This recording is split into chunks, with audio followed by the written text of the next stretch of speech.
Psalms 91. Whoever dwells in the shelter of the Most High will rest in the shadows of the Almighty. I will say of the Lord, He is my refuge and my fortress, my God in whom I trust. Surely He will save you from the fowler's snare and from the deadly pestilence. He will cover you with His feathers, and under His wings you will find refuge. His faithfulness will be your shield and rampart, and you will not fear the terror of night, nor the arrow that flies by day, nor the pestilence that stalks in the darkness, nor the plague that destroys at midday. 1,000 may fall at your side, 10,000 at your right hand, but it will not come near you. You will only observe with your eyes and see the punishment of the wicked. If you say, "The Lord is my refuge," and you make the Most High your dwelling, no harm will overtake you, no disaster will come near your tent. For He will command His angels concerning you to guard you in all your ways. They will lift you up in their hands so that you will not strike your foot against a stone. You will tread on the lion and the cobra. You will trample the great lion and the serpent. Because He loves me, says the Lord, I will rescue him. I will protect him, for he acknowledged my name. He will call on me, and I will answer him. I will be with him in trouble. I will deliver him and honor him. With long life, I will satisfy him and show him my salvation. Hey family, I am so excited for this Bible study, okay? So we went over, the names that God goes by. We went over the characteristics so that we know when we see these characteristics, this is like the presence of God, okay? And part of walking with God, you get benefits. It's not an easy task. I'm telling you, walking with God is not easy, okay? Because He punished the devil here on earth, it's like this is His playground. And manipulating the mind control games that He play with people every day on this earth is baffling, okay? And so He has easy access to people, and people are more willing to allow Him to work through them than God. It's sad to say, but it's true. And since me being on this journey, I realized not a lot of people know who God is. A lot of people know of God because of what they've been taught through family members or church, but not a lot of people really know God. And so when the devil comes and he is in one of his disguises, because he is the master of disguises, it's hard to know, is this of God or is this the devil playing a trick on me, okay? So we're going to dig deep into this Bible study so we can really get to know God, so that whenever the devil come in his disguises, that we will know for sure, okay, that this is not God, okay? I know God like the back of my hand, and He would never, okay? This is how confident we need to be in God, to know whenever the devil approach us, we can say, God would never. So I know you are not God, so get away from me, devil, okay? Okay, so one of the benefits of walking with God is His protection, okay? Psalms 91 let us know that as long as we walk with God, He will protect us, okay? He will be with us, and He will protect us every step of the way, okay? He will send His angels to, cover us, to make sure the enemy can't touch us, okay? And as proof, God wanted me to talk to you about Abraham, okay? We all know, about Abraham later in his life. When after he married Sarai, after God told him to go to the place that He would tell him, after he kind of sold his wife, for some money twice. I ain't gonna go on deep on that. After he almost sacrificed his son. You know, we know those things about Abraham, but what about the beginning? What about, you know, when he was first born, before he met his wife? God was with Abraham then. God had been with Abraham since birth, okay? But we're not going to talk about his birth right now. We're going to talk about us, you know, the part of his life right before he met Sarai, okay? And he was still living in his father's house, okay?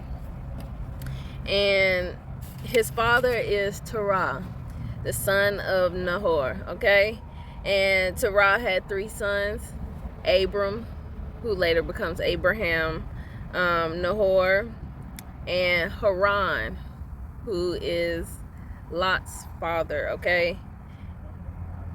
In Genesis 11:28, it tells us that Haran, father of Lot, died in Ur, but it is not clear on how he died, okay? And so we're going to go over this because it's going to show, you know, the whole, you know, exactly, I guess, how this played the part of God's protection and how he really protects those who truly walk with him, okay?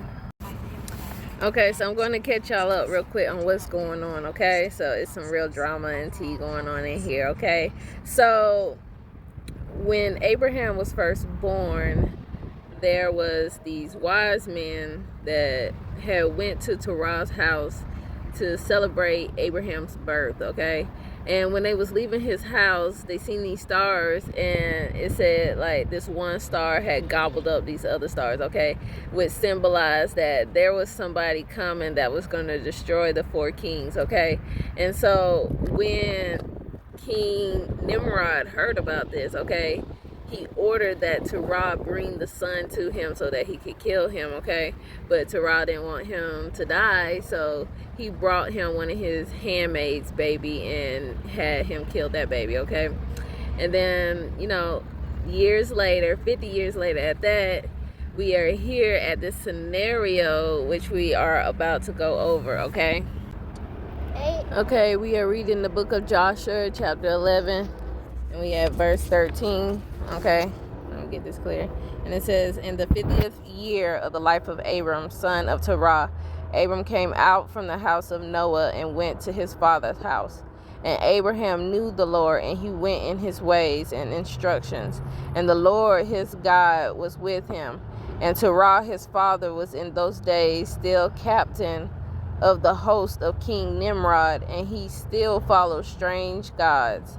And Abraham came to his father's house and saw 12 gods standing there in their temples. And the anger of Abram was kindled when he saw these images in his father's house. And Abram said, as the Lord lives, these images will not remain in my father's house. So will the Lord who created me do unto me if in 3 days' time I do not break them off. And Abram went from them, and his anger burned within him. And Abram hastened and went from the chamber to his father's outer court. And he found his father sitting in the court, and all his servants with him. And Abram came and sat before him. And Abram asked his father, saying, Father, tell me, where is God who created heaven and earth, and all the sons of men upon earth, and who created you and me? And Terah answered his son Abram and said, Behold, those who created you, us, are all with us in the house. And Abram said to his father, My Lord, shew them to me, I pray you. And Terah brought Abram into the chamber of the inner court. And Abram saw, and behold, the whole room was full of gods of wood and stone, 12 great images, and others less than they without number. And Terah said to his son, Behold, these are they which made all you see upon earth, and which created me and you and all mankind. And Terah bowed down to his gods, and he then went away from them. And Abram his son went away with him. And when Abram Sorry, you guys, I want to call him Abraham so bad. When Abram had gone from them, he went to his mother and sat before her. And he said to his mother, Behold, my father has shown me those who made heaven and earth, and all the sons of men. Now therefore hasten and fetch a kid from the flock, and make it savory meat, that I may bring it to my father's God as an offering for them to eat. Perhaps I may thereby become acceptable to them. And his mother did so, and she fetched the kid and made savory meat, therefore, and brought it to Abram. And Abram took the savory meat from his mother and brought it before his father's gods. And he drew nigh to them that they might eat. And Terah his father did not know of it. And Abram saw on the day when he was sitting among them that they had no voice, no hearing, no motion, and not one of them could stretch out his hand to eat. And Abram mocked them and said, Surely the savory meat that I prepared has not pleased them, or perhaps it was too little for them, and for that reason they would not eat. Therefore tomorrow I will prepare fresh savory meat, better and more plentiful than this, in order that I may see the results. And it was on the next day that Abram directed his mother concerning the savory meat. And his mother rose and fetched 3 fine kids from the flock, and she made of them some excellent savory meat, such as her son was fond of. And she gave it to her son Abram, and Terah his father did not know of it. And Abram took the savory meat from his mother and brought it before his father's gods into the chamber. And it before his father's God in the chamber, and he came nigh unto them that they might eat, and he placed it before them. And Abraham sat before them all day, thinking perhaps they might eat. And Abraham viewed them, and behold, they had neither voice nor hearing, nor did one of them stretch out their hand to the meat to eat. And in the evening of the day in that house, Abram was clothed with the Spirit of God. And he called out and said, Woe unto my father and this wicked generation, whose hearts are all inclined to vanity, who serve these idols of wood and stone, which can neither eat, smell, hear, nor speak, who have mouths without speech, eyes without sight, ears without hearing, hands without feeling, and legs which cannot move. Like them are those that made them and trust in them. And Abraham saw all these things. His anger was kindled against his father, and he hastened and took a hatchet in his hand and came into the chamber of the gods. And he broke all his father's gods. And when he had done breaking the image, he placed the hatchet in the hand of the great God which was there before them. And he went out, and Terah his father came home, for he had heard at the door of the sound of the striking of the hatchet. So Terah came into the house to know what this was about. And Terah, having heard the noise of hatchet in the room of images, ran to the room to the image, and he met Abram going out.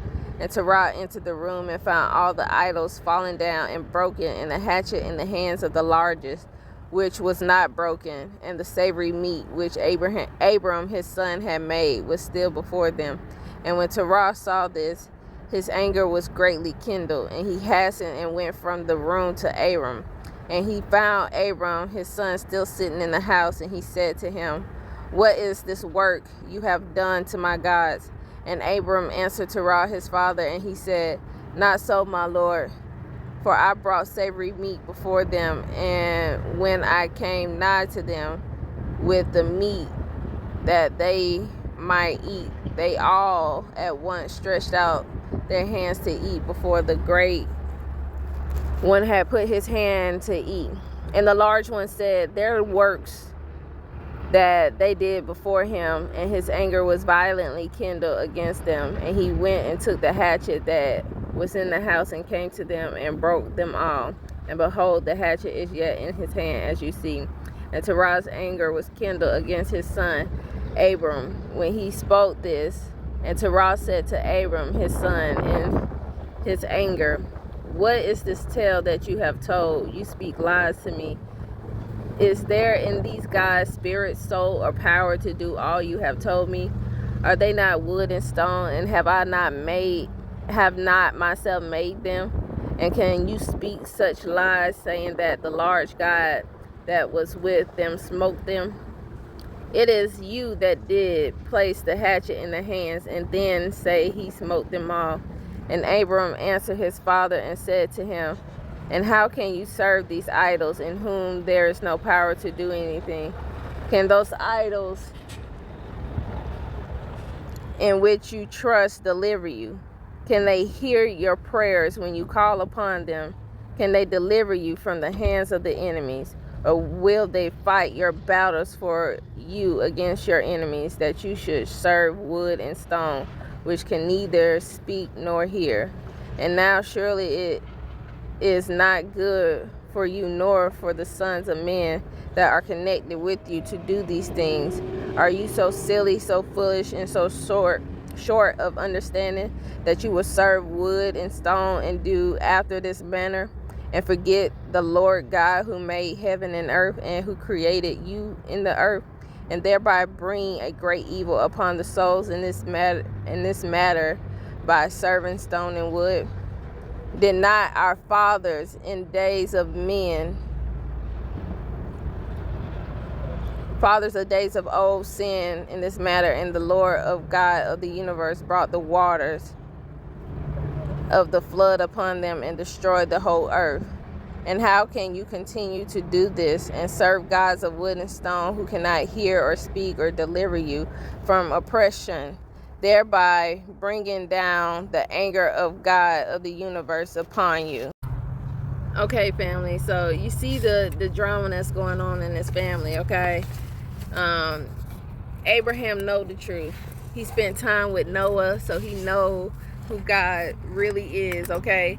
He has all the information he needs to know on how to love God correctly, and then he goes home to see his own father, disrespecting God, and it angered him. And now you have this beef between father and son on, what is the right way to go, whose God is stronger, okay? So we're going to meet back here next Monday to continue. I love you, family. Have a great day.